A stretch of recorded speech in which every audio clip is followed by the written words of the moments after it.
Je suis un fils, une fille d'alliance. Je suis transformé par la circoncision du cœur.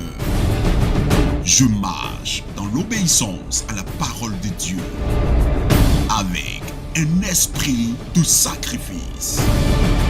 Isaac est un exemple. Jésus-Christ est le modèle parfait. Antibast, mission divine internationale des bâtisseurs de l'armée du Seigneur. Jean 1, 23. Moi, dit-il, je suis la voix de celui qui crie dans le désert, aplanissez le chemin du Seigneur, comme a dit Esaïe, le prophète. Comment devenir l'écho de la voix de Dieu? L'écho dont je parle ici, par définition, le dictionnaire dit qu'un écho, par définition, est un phénomène de répétition d'un son par réflexe sur une paroi. Ça, c'est un français soutenu. Donc, devenir l'écho de la voix de Dieu, c'est, si tu veux, c'est un peu dans ce sens. C'est un peu l'une des caractéristiques du ministère de prophète. Les prophètes sont des porte-paroles de Dieu et des interprètes de sa parole. Cependant, tout homme peut devenir un écho de la voix de Dieu. Tout le monde peut parler de la part de Dieu, à condition bien sûr, qu'il remplisse les exigences. Amen.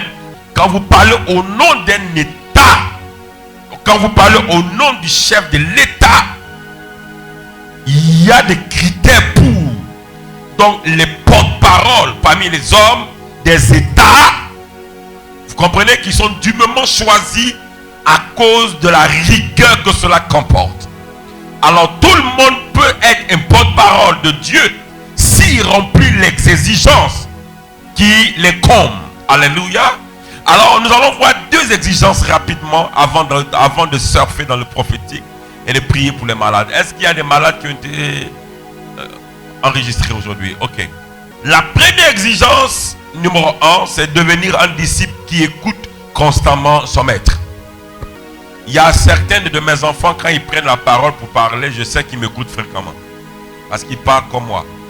Même si ce n'est pas exactement moi, mais tu sens que leur langage est soutenu dans les Écritures. Ils savent expliquer la Bible. Il y a beaucoup qui m'entendent mais qui ne m'écoutent pas. Parce qu'on peut entendre mais on n'écoute pas. D'accord? Vous savez que les musiques païennes, profanes, nous sommes de passage, on les entend mais on ne les écoute pas. Amen. D'accord? On entend ce qu'ils disent mais on n'écoute pas. C'est-à-dire on n'y prête pas attention. Alléluia. Donc la plupart de ceux qui commencent à écouter constamment le maître commencent à devenir l'écho de cette personne. On peut lire ensemble Ésaïe 50, le verset 4.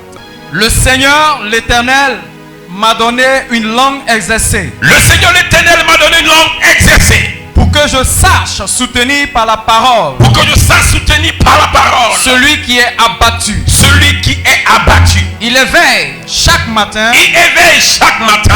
Il éveille mon oreille. Il éveille mon oreille. Que j'écoute comme écoute des disciples. Mais la conséquence de celui qui a la parole pour soutenir ceux qui ont le cœur abattu, c'est qu'il a éveillé ses oreilles pour qu'il écoute comme écoute des disciples. Alors quand vous commencez par écouter comme un disciple, vous commencez à avoir la capacité de parler de la part de l'Éternel pour guérir les cœurs brisés, pour parler aux circonstances, et elles vous obéiront.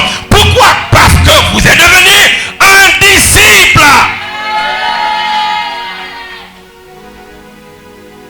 Alléluia.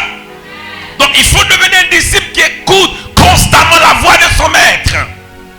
On peut lire ensemble 2 Timothée 2, le verset 2. Et ce que tu as entendu de moi. Et ce que tu as entendu de moi. En présence de beaucoup de témoins. En présence de beaucoup de témoins. Confie-le à des hommes fidèles. Confie-le à des hommes fidèles. Qui soient capables de l'enseigner aussi. Qui soient capables aussi de l'enseigner aux autres. Donc un bon disciple est celui qui écoute la voix de son maître.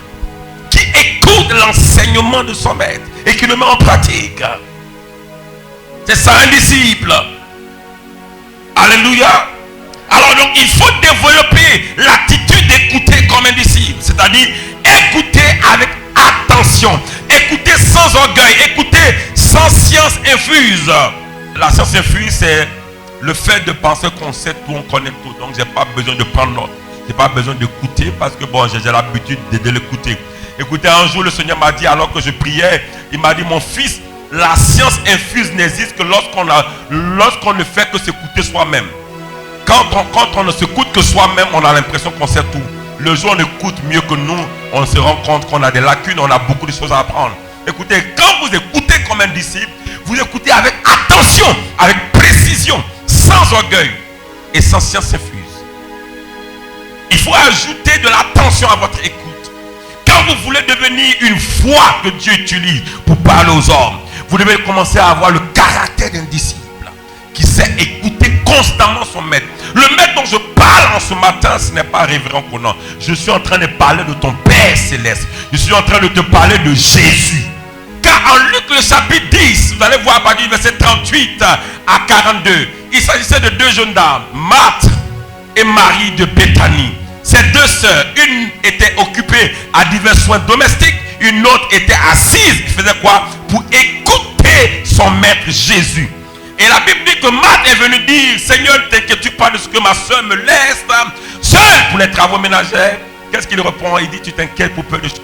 Marie a choisi la bonne part qui ne lui sera point ôtée. Est-ce que vous savez que plus tard, cette Marie dont on parle, Marie de Béthanie, plus tard, c'est elle qui va briser le vase d'abat sur Jésus. Amen. Qui va préparer son corps pour la sépulture.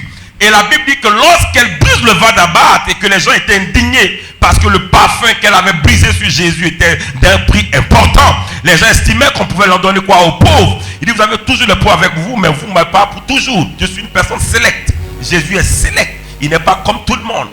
Amen. C'est pour cela qu'on le met en priorité, des priorités. Amen. Mais il dit, partout où la bonne nouvelle sera prêchée, on parlera de cette Marie de Béthanie. Pourquoi? Quand vous apprenez à devenir disciple qui écoute son maître, vous commencez à devenir une référence dans votre génération. Vous êtes de l'anonymat sur le feu des projecteurs. Vous êtes du bas et Dieu vous catapulte et vous présente aux nations pour qu'on vous écoute. Vous ne pouvez pas être une voix qu'on n'écoute pas. Pourquoi? Celui qui écoute son maître sera écouté. Qui écoutes-tu? Josué chapitre 1, verset 8 dit quoi? Que ce livre de la loi sur la pointe quoi de ta bouche. Médite-le jour et nuit pour agir fidèlement selon tout ce qui est écrit. Car c'est alors que tu auras du succès dans les entreprises. C'est alors que tu réussiras. Vous devez apprendre à écouter. Le disciple écoute le matin et le soir.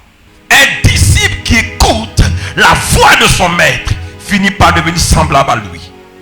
Finit par devenir l'écho de sa voix. Lorsque la femme a reconnu Pierre, ce n'était pas par la tenue vestimentaire d'abord qu'elle a reconnu Pierre. Elle dit son langage le fait reconnaître. Cet homme était avec Jésus parce que son langage, sa manière de s'exprimer, sa manière de parler, il était avec Jésus. Est-ce que les gens arrivent à te reconnaître comme ça?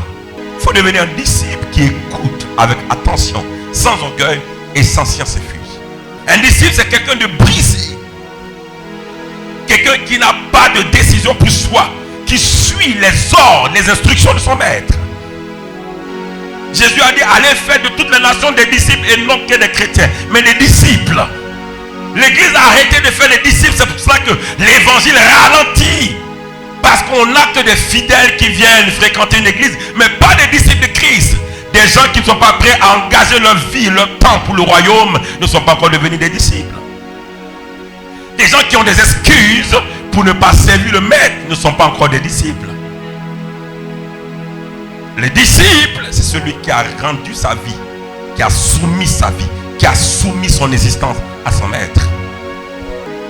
Dieu veut que son peuple, ses fils soient son écho sur la terre. Que nous soyons des voix, nous soyons des haut-parleurs à partir desquels il peut parler aux nations. Mais pour qu'on y arrive, première exigence, il faut devenir un disciple qui écoute chaque matin. Alors vous aurez quoi? La langue exercée. Pour être capable de parler comme Dieu parle. Car il est écrit de lui en Jean que jamais homme n'a parlé comme lui. Le savoir parler est certes une école quelque part parmi les hommes. Mais quand vous parlez avec la parole, vous devenez une parole. Les gens continuent de se battre encore. Quand on cherche la médiocrité, on va où? On va dans l'église. Parce qu'ils n'écoutent pas. La foi vient de ce qu'on entend. Donc pour que la foi naisse, il faut qu'il y ait quelqu'un qui apprenne à écouter. Écouter, ce n'est pas entendre. Écouter, c'est prêter attention. Qu'est-ce qu'il dit au juste?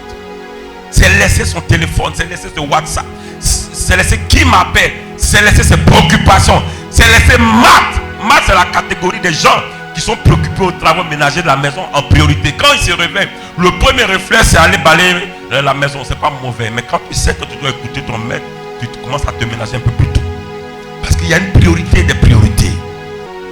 Un disciple qui dit non, je n'ai pas eu le temps de méditer aujourd'hui, ce n'est pas un disciple. C'est un plaisantin. Écrivez ça, c'est un plaisantin. Les vrais disciples sont prêts même à mourir pour leurs convictions. On a trop de plaisantins dans nos églises.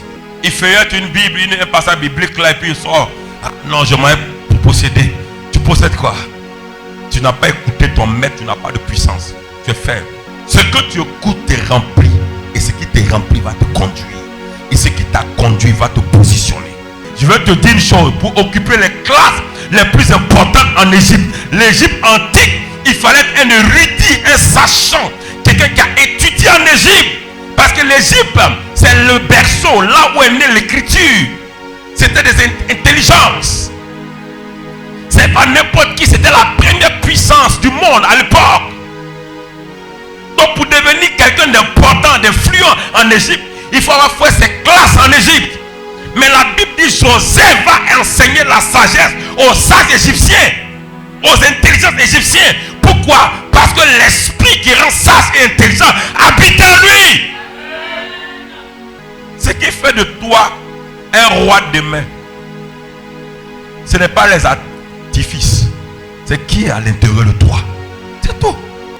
Mon fils, si tu as l'enveloppe d'un mouton, mais qu'à l'intérieur de toi il y a un lion, tu peux conduire une armée de bœufs. Ce n'est pas ta taille qui importe, c'est qui à l'intérieur. On dit David, Goliath. Ce n'est pas proportionnel parce que l'autre c'est un géant, l'autre c'est un enfant. Mais en réalité, sur le plan humain, quand vous regardez la scène, ce n'est pas faisable. Mais parce que Dieu ne regarde pas les choses comme vous les regardez. Dieu ne pèse pas les gens par rapport à leur apparence physique, à leur taille. Il peut mesurer 1m50, 1m, 2m, 3m, c'est son problème. Mais à l'intérieur de David, il y avait un géant. À l'intérieur de Goliath, qui a été géant de taille, il y avait un enfant. Donc, ils n'étaient pas proportionnels. Quand vous rencontrez Dieu, votre taille change. Vous avez la majorité absolue parce que Dieu compte. Dieu avec toi, ça fait la majorité absolue contre toute une nation. C'est pour ça qu'il a dit, ils te feront la guerre. Ils n'ont pas dit, ils vous feront la guerre. Il dit, ils te feront. Ils au pluriel. Deux, c'est le singulier. Ils te feront la guerre, mais ils ne te vaincront pas. Pourquoi? Parce que Dieu est avec toi. Mais quand tu écoutes ton Dieu, tu es comme un disciple. Et un disciple accompli. Et un disciple accompli, il a le pouvoir de parler comme son maître. Regardez les frères de Daniel devant le roi Nebuchadnezzar. Un puissant roi qui dominait les empires à l'époque. Ils étaient menacés de mort. Mais ils connaissaient leur Dieu, ils connaissaient leur source, ils connaissaient leur père, ils connaissaient leur maître. Ils ont été capables de répondre au roi pour lui dire, on n'a pas à te répondre là-dessus, au roi. Tu peux faire ce que tu veux. Mais notre Dieu a le pouvoir de nous délivrer de ta main. La Bible dit quand le roi a entendu cela, la colère s'est enflammée encore. Quand tu ne connais pas ton Dieu, on peut voir cela de la manière dont tu réagis devant les circonstances. Si tu as l'attitude d'un peureux ou de quelqu'un qui panique, on peut savoir que tu ne connais pas Dieu. Une femme, quand son enfant fait une fièvre de 38 degrés, panique. Mais une femme que j'ai découvert dans la Bible, son enfant est mort, mais elle ne panique pas. C'est ça qu'on appelle femme de distinction. Tu n'es pas une femme de distinction tant que tu n'as pas fait quelque chose d'extraordinaire qui dépasse la moyenne. Toutes les femmes paniquent quand un enfant est malade. Mais il y a une femme, quand son enfant est mort, elle dit il n'y a rien. L'enfant là n'est pas mort, il dort. Il va se réveiller. Il va se réveiller. Frère, qui tu es? Cette femme a pris le temps d'écouter Dieu. Quand tu écoutes Dieu, même ce qui est mort, tu vois en lui la vie. C'est Dieu qui dit à Ézéchiel, voici des os, c'est os. Ce n'est même pas un cadavre, c'est des os. Il dit, est-ce que ça peut revivre? Il dit, je ne sais pas. Mais toi, tu sais. Il dit, maintenant, prophétise, parle. Esprit vient des quatre vents. Dieu a fait ramener des ossements à la vie. Il n'y a pas de limite. Parce que là où la foi dit oui, Dieu ne peut pas dire non. La foi, ce n'est pas la logique. La foi, c'est la folie. Mais c'est ceux qui ont pris l'habitude d'écouter comme les disciples qui ont cette foi-là. La foi non conventionnelle. La foi où on dit, monsieur, madame, je suis désolé, mais c'est fermé. Monsieur, madame, ce n'est pas possible. La fois où on dit non, est-ce que ça peut revenir? Il dit ça, c'est votre problème. Mais en ce qui me concerne, ça va marcher. Tu écoutes qui?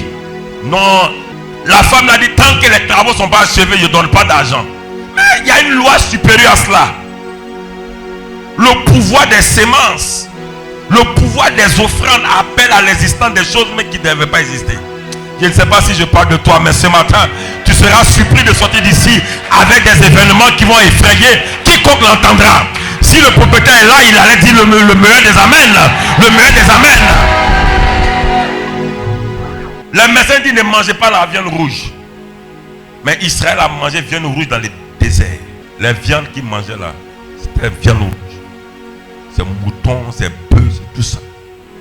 Frère, vous savez pourquoi la maladie prend de l'ampleur? C'est le péché qui fait ça. Pourtant, c'est la viande rouge qu'on prenait pour présenter comme sacrifice à Dieu. Quand le corps humain n'a plus de rencontre avec le surnaturel, toutes les maladies peuvent entrer. Toutes les maladies peuvent entrer dans ton corps. Même si tu manges la viande blanche, mange même la viande chocolat, la viande faut manger son vert, son bleu, ça va rentrer dans ton corps. Frère, il y a un niveau où ce n'est pas la nourriture qui importe. Il y a un niveau où ce n'est pas le sport qui importe. Il y a un niveau où c'est la spiritualité. C'est pourquoi la Bible dit l'exercice corporel est utile en peu de choses. Ça veut dire c'est important de faire sport, mais ce n'est pas trop urgent. Des gens faisaient sport, sont tombés, sont morts. Frère, dans le monde spirituel, il y a des niveaux. Il est temps de rendre témoignage de la puissance manifeste de Dieu au nom de Jésus-Christ de Nazareth. D'autres font des sacrifices. Je suis venue avec ma fille à accoucher, elle est dehors à 4 ans. Donc, depuis accoucher, ça va. Quand ça va, il réussit, comme ça va, il réussit, comme ça va. Mais la dernière fois où il réussit, là, c'était grave. On est passé partout comme le papa l'avait dit. Hôpitaux, on fait tout. Puis t'as dit, tu n'as pas l'argent, tu ne peux pas. Tu as resté à la maison. Tant que le père est dans ton cœur, tu es couché, tu souffres pendant la maladie de Dieu. Mais ici, assis, jusqu'à ça ne va pas. Ça ne va pas. Donc, comme maman m'avait dit, la maman marchait. Comme on va la journée, on est rentré partout. Mais vraiment, venez ici, vraiment, l'église aussi, Dieu l'a fait. Quand on est venu ici, pour marcher, mais il ne peut pas marcher. Mon genou là. La plaie a duré depuis 4 ans aussi. Donc c'est une histoire de nerfs. Ça me fait mal de nerfs. Elle ne peut pas m'arrêter comme ça.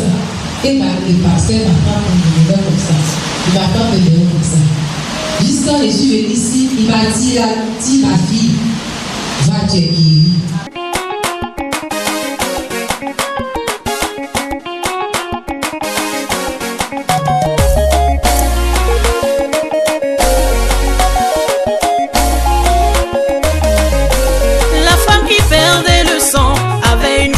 Puissante, 12 ans de maladie, elle avait une foi puissante.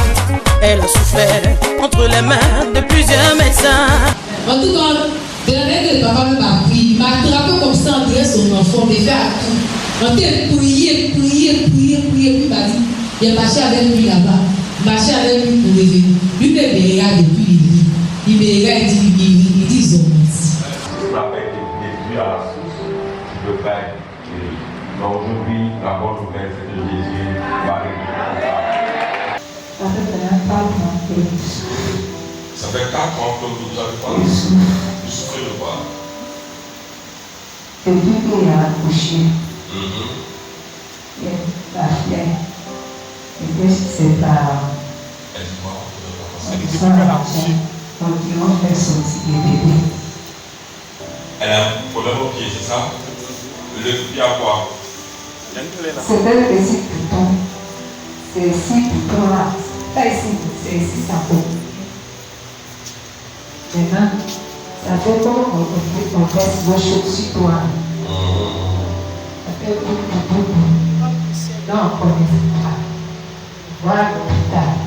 Mais la plaie, elle est fermée. C'est pas fait.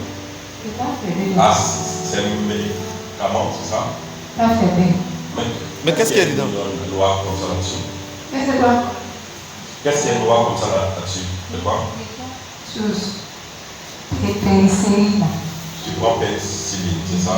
Cuillère de Que tu mets et puis là-dessus. ça dessus. D'accord.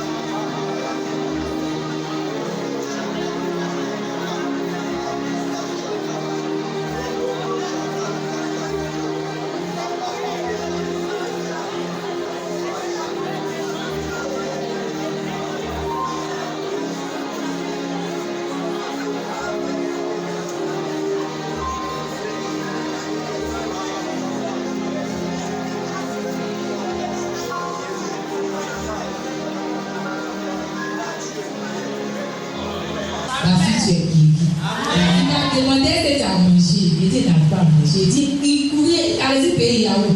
Je suis venu, les pays Yahoo, là, il y a vu aussi pour moi.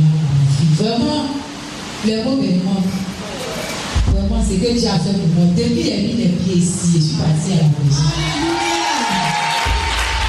Donc, j'ai dit merci au Seigneur, puis merci à l'homme de Dieu, vraiment que.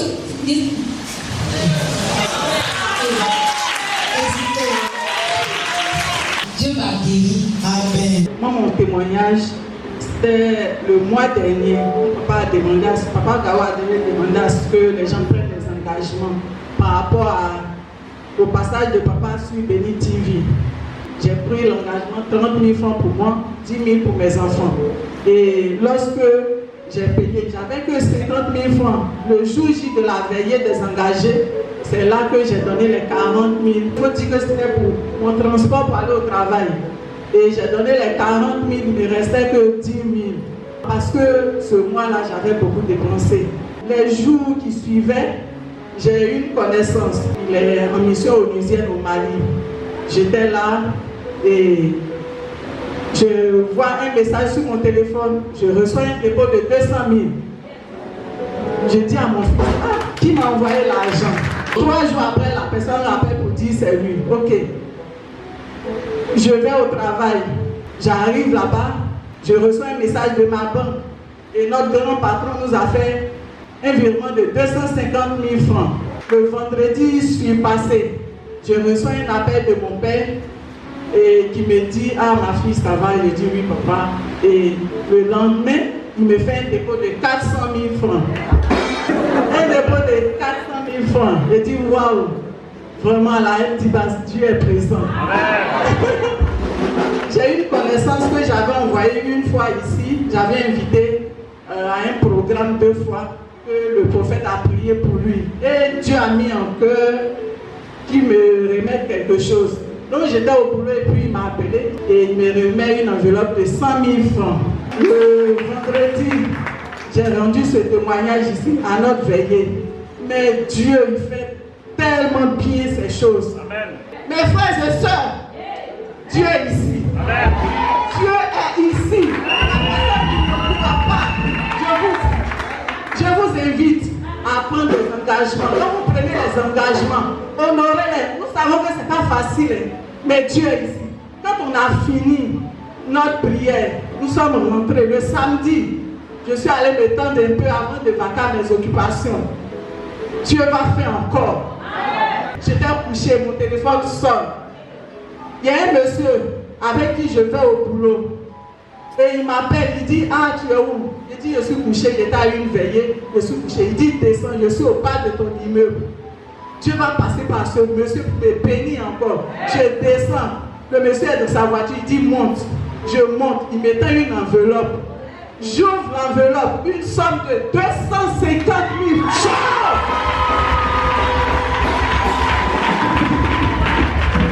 Une somme de 250 000 francs. Dieu ne s'est pas arrêté là, mes frères et sœurs.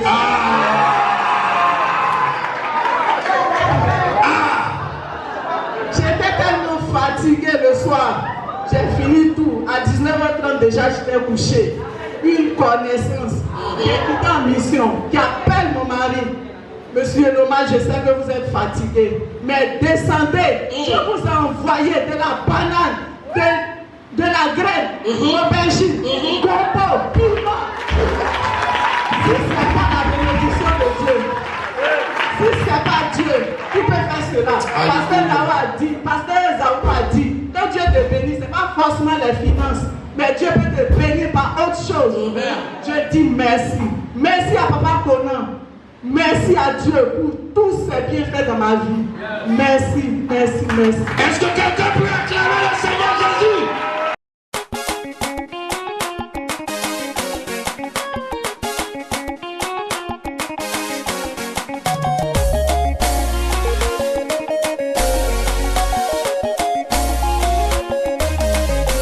La femme qui perdait le sang avait une foi puissante. 12 ans de maladie, elle avait une foi puissante. Elle a souffert entre les mains de plusieurs médecins. Elle a souffert entre les mains de plusieurs médecins. Je suis un fils, une fille d'alliance. Je suis transformé par la circoncision du cœur. Je marche dans l'obéissance à la parole de Dieu avec un esprit de sacrifice. Isaac est un exemple. Jésus-Christ est le modèle parfait. MTBAST, Mission Divine Internationale des Bâtisseurs de l'Armée du Seigneur.